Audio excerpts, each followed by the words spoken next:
Hello everyone, astro with M Singh में ma'am Singh आप सभी का बहुत बहुत स्वागत करती हूँ।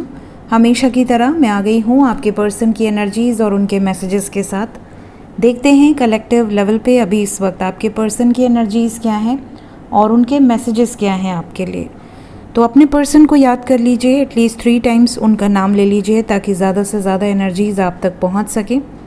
शुरू करते हैं आज की रीडिंग लेके प्रभु का नाम। हर हर महादेव, जय हो शिव शक्ति, जय हो राधे कृष्णा, जय हो मेरे भाई। देखते हैं क्या एनर्जीज निकल कर आती हैं फिलहाल आपके पर्सन के सबकॉन्शियस माइंड में क्या चल रहा है।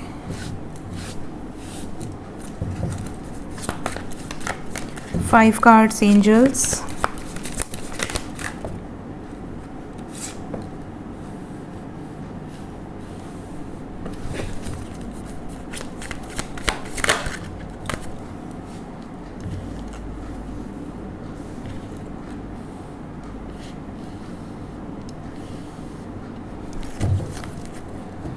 Bottom of the deck है Five of Cups. Okay. So we have Four of Cups, Wheel of Fortune, Ace of Cups, Five of Cups, Hierophant, Ten of Swords and Seven of Pentacles. Energy की बात करें तो आपके person की energy थोड़ी सी लो नज़र आ रही है मुझे। लो किस लिए है वो भी बताती हूँ। कुछ लोगों की पर्सन इसलिए लो एनर्जी में है क्योंकि इन्होंने आपके फैमिली से या अपनी फैमिली से कहीं ना कहीं से डिसअपॉइंटमेंट रिसीव की है। जैसे कि आपने अपने परिवार में बात करने के लिए कहा था, इनकी फैमिली रेडी है, आपकी रेडी नहीं है, तो आपकी फैमिली से डिसअपॉइंटमेंट रिसीव हुई है। या अगर उनका परिवार रेडी नहीं है, आपका रेडी है, तो उनकी परिवार से डिसअपॉइंटमेंट रिसीव हुई है। मतलब शादी की बात हो चुकी है दोनों फैमिलीज़ में, बट कहीं ना कहीं से कोई एक फैमिली है जो डिसअपॉइंट कर रही है और जिसके कारण आपके पर्सन बहुत ज़्यादा दुखी हैं, बहुत ज़्यादा परेशान हैं। स्ट्रेस बहुत ज़्यादा है because we have 10 of swords और 10 ऑफ सोर्ड्स के साथ वी हैव 5 ऑफ कप्स। तो इनको ऐसा लग रहा है जैसे कि इनकी ज़िंदगी में कोई ना कोई ऐसा है जो इन्हें खुश नहीं देख सकता, इनकी खुशी बर्दाश्त ही नहीं होती। तो आपके पर्सन की एक सिंसियर सी विश थी कि आपसे शादी करें और रीति रिवाज से करें, रिस्पेक्टेबल तरीके से आपको अपने घर लेकर जाएं या आपके घर आएं, डिपेंड कि वो लड़का है लड़की है।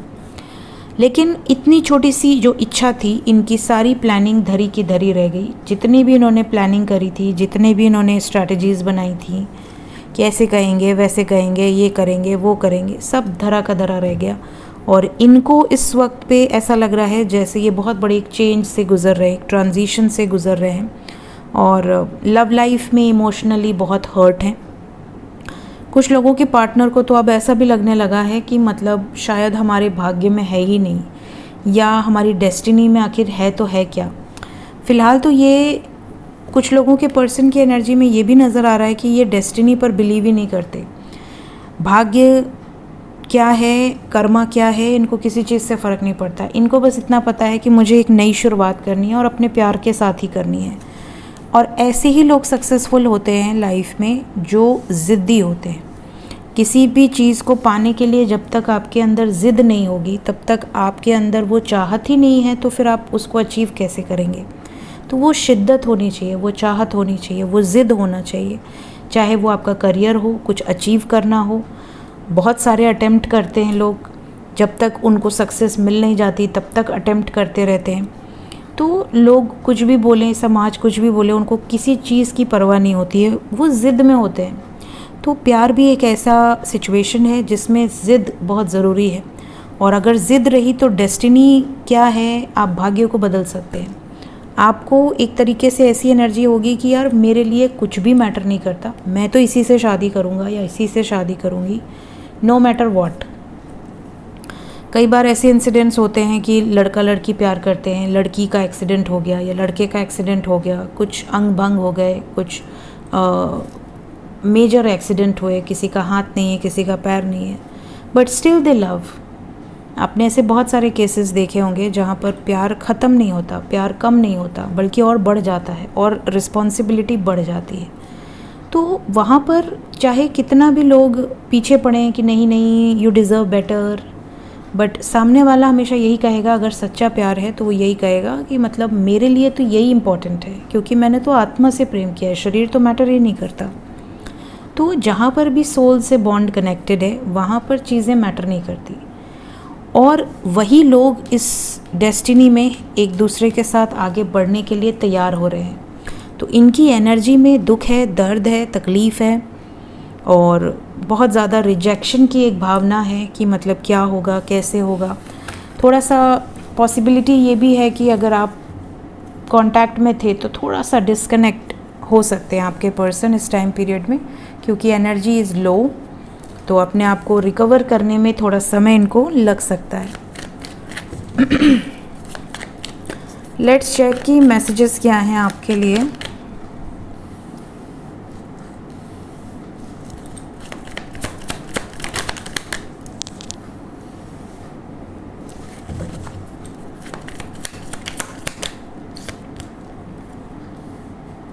मैसेजेस ले लिए हैं मैंने। बॉटम ऑफ द डेक से है let's show our power of unity to the world. अब देखिए ये जो मैसेज है ओवरऑल एनर्जी का, ये एकदम उसी सिचुएशन पर बेस्ड है जो मैंने इतनी देर से आपको बताई है। अब power of unity to the world यहाँ पर क्लियरली आपके पर्सन की एनर्जी में है कि अगर हम दोनों एक हैं और हम दोनों अगर यूनाइट हैं तो दुनिया चाहे जो सोचे, दुनिया चाहे जो करे, हम दोनों मिलकर दिखाएंगे कि हम दोनों का रिश्ता सक्सेसफुल होगा। कई बार बहुत तरीके से मैनिपुलेट किया जाता है कि अरे रिश्ता टूट जाएगा, अरे वो मांगलिक है, तुम नॉन मांगलिक हो, या बहुत सारी ऐसी कंडीशंस लगा दी जाती हैं कि अरे ये दोष है, वो दोष है। बट स्टिल जहाँ पर प्रेम है, बहुत सारे लोग लॉजिक लगाते हैं कि अरे यार विदेशों में तो कुंडली नहीं देखी जाती, विदेशों में तो ऐसा नहीं होता, वैसा नहीं होता, खाली हमारे ही देश में इतनी कुंडली। और एक बात आप नोटिस करो कि जिनकी कुंडली मिलती है क्या उनका सेपरेशन नहीं होता? बहुत सारे ऐसे लोग हैं जिनकी अरेंज मैरिज होती है पूरे बाकायदे रीति रिवाज से, सारे दोष गुण सब देखने के बाद, उसके बाद भी उनका डिवोर्स हो जाता है। तो देखिए डेस्टिनी मैटर करती है, जिसके साथ आपका कर्म बंधन जुड़ा है वो कर्मा पूरा होकर ही रहेगा, आप किसी भी तरीके से उनको अलग नहीं कर सकते। जब तक कर्म है तब तक वो आपकी लाइफ में रहेगा ही रहेगा। हाँ, अगर कर्म पूरा हो गया तो वो चाहे आपका कुछ भी हो वो दूर होना ही है, ये चीज़ निश्चित है। तो वही आपके पर्सन की एनर्जी है कि हम दोनों एक हैं, तो हम दोनों के कर्म अगर जुड़े हैं, हम दोनों की डेस्टिनी अगर एक है तो मैटर नहीं करता, हम पूरी दुनिया को दिखा देंगे कि हम एक हैं। इसके अलावा कुछ लोगों के पर्सन के मैसेजेस ये हैं कि आप दोनों में जैसे अगर कोई कॉन्फ्लिक्ट हुआ और इनको ऐसा शक हुआ कि कहीं आप इन्हें छोड़ ना दो, कहीं आप इन्हें ब्लॉक ना कर दो, तो इस शक के मारे उन्होंने पहले ही आपको ब्लॉक कर दिया। तो अब जब ये मैसेज करेंगे तो ये आपसे ये कहेंगे कि यार मुझे लगा कि तुम मुझे ब्लॉक कर दो, इससे पहले मैंने ब्लॉक कर दिया, ठीक है। तो आपको ऐसा लगेगा कि यार मैं तो ब्लॉक करने वाली थी नहीं या करने वाला था नहीं, बट मेरे पर्सन ने मतलब एडवांस में सोच के, दूर की सोच के तो इन्होंने, अगर जैसे कई बार क्या होता है कि आपका किसी से झगड़ा हो जाए तो आप अगर उसको ब्लॉक करने वाले हो तो सामने वाले को लगता है कि ये ब्लॉक करे तो मेरी रेपुटेशन ख़राब होगी, इससे अच्छा मैं ही ब्लॉक कर दूँ, तो भागकर पहले ही ब्लॉक करके फरार हो गए थे।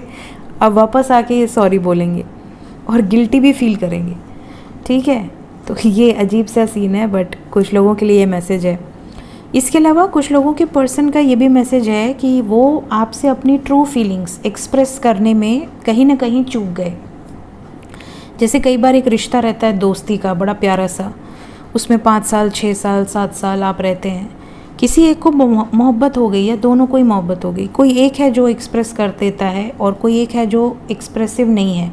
कई बार ऐसा होता है कि दोनों ही एक दूसरे को एक्सप्रेस नहीं कर रहे हैं कि डर के मारे कि कहीं हमारी दोस्ती ना ख़त्म हो जाए, और दूर हो गए, कोई कहीं चला गया, कोई कहीं चला गया, और फिर उसको ऐसा लगता है कि यार मैंने तो सारा टाइम ही खो दिया, मैंने तो सारा सब कुछ चौपट कर दिया, काश कि मैं उसको एक्सप्रेस कर पाता कि मेरी सच्ची भावनाएं क्या हैं। अब सामने वाला लड़का या लड़की भी सोचता रहता है कि इसने तो कुछ बोला नहीं तो मैं क्यों बोलूँ। और इसी पहले कौन में गाड़ी छूट जाती है। तो आप में से कई लोगों के पर्सन को ये भी दुख है, जैसे कि स्कूल टाइम का लव हो, कॉलेज टाइम का लव हो, प्यार था लेकिन एक्सप्रेस नहीं किया और फिर दूर हो गए, किसी की शादी कहीं और हो गई, किसी की कहीं और हो गई, और कई सालों बाद फिर से मिले और अब इनको रियलाइज़ हो रहा है कि मैंने उस टाइम एक्सप्रेस नहीं किया, काश कि मैं कर देता। तो ये मैं एक एग्ज़ाम्पल दे रही हूँ। ऐसे ही और भी सिचुएशंस हो सकती हैं कि एक कपल है जिसमें एक एक्सप्रेसिव है, एक एक्सप्रेसिव ही नहीं है, और एक टाइम पे रिश्ता ख़राब हो गया कि यार सारा एफ़र्ट्स तो मैं ही कर रही हूँ या मैं ही कर रहा हूँ, उसकी तरफ से तो लगता है जैसे उसको कोई इंटरेस्ट ही नहीं है। तो ये भी रीज़न्स होते हैं कई बार रिश्ते ख़राब होने के, इसलिए equal give and take is important. तो यहाँ पर कुछ लोगों की ये भी एनर्जी है, वापस आ जाओ मेरी ज़िंदगी में, ये भी मैसेज है आपके लिए। ये चाहते हैं या ये चाहती हैं कि आप इनकी ज़िंदगी में वापस आ जाएं, इनको एक मौका और दें। I feel romantic for you. तो आप में से कुछ लोगों के पर्सन का ये भी मैसेज है कि इनकी फीलिंग्स इस टाइम पे बहुत ज़्यादा रोमांटिक है, और आपके साथ जब ये फ़र्स्ट टाइम मिले थे या मिली थी तो जिस सिचुएशन में मिले थे वो सिचुएशन को भी ये बहुत ज़्यादा रिकॉल कर रहे हैं। लेट्स चेक कि ये जितने भी एनर्जीज़ हैं ये कब तक आपसे रेजोनेट करेंगी, कितने टाइम पीरियड के अंदर। 1 नंबर है तो मोस्ट प्रॉब्ली 24 आवर्स के अंदर ही काफ़ी लोगों के पार्टनर की सेम एनर्जी रहने वाली है। कुछ लोगों के लिए ये एनर्जी, अगर आप नो कांटेक्ट में हैं और बहुत लंबे समय से नो कांटेक्ट में हैं, तो 7 दिन के अंदर की एनर्जी हो सकती है। सो ये थी गाइज अभी इस वक्त आपके पर्सन की एनर्जी विद सम मैसेजेस। मिलते हैं इसके बाद टैरो विद एम सिंह में करंट फीलिंग्स नेक्स्ट एक्शन की वीडियो के साथ। Till then take care, bye bye.